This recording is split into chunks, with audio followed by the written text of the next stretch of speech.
Patrick Juvet avait beau chanter Où sont les femmes, l'artiste n'a jamais caché son attirance pour les deux sexes.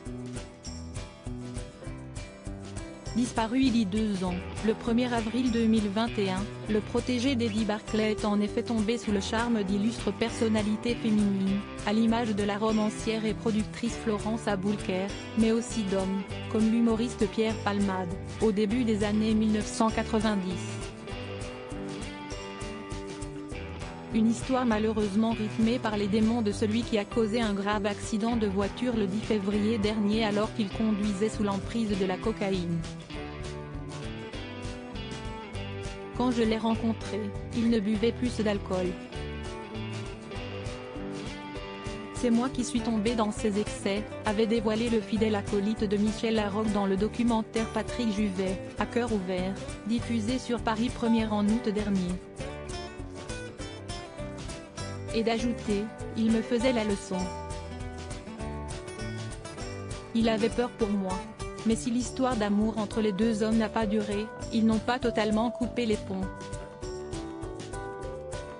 Pour preuve, la vedette du triptyque théâtral Ils s'aiment, 1996, Ils se sont aimés, 2001, et Ils se re-aiment 2012, avait rendu un vibrant hommage à son ancien compagnon à la mort de celui-ci. Symbole de l'androgynie et un des premiers artistes français à revendiquer sa bisexualité, il n'avait pas prévu de vieillir, me disait-il souvent. Nous avons énormément ri, car son humour était dévastateur et sa légèreté sidérante, même sur les sujets les plus graves, avait ainsi déclaré Pierre Palmade sur les réseaux sociaux.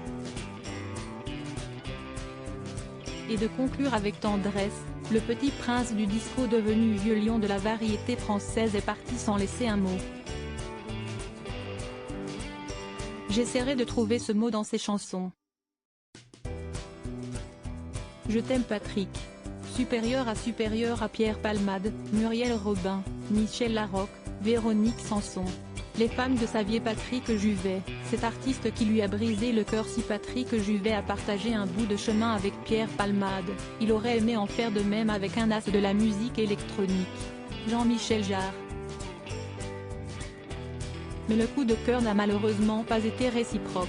Patrick était tombé amoureux de Jean-Michel qui ne voulait pas entendre parler de ça, avait confié Nicoletta dans le documentaire Patrick Juvet, à cœur ouvert.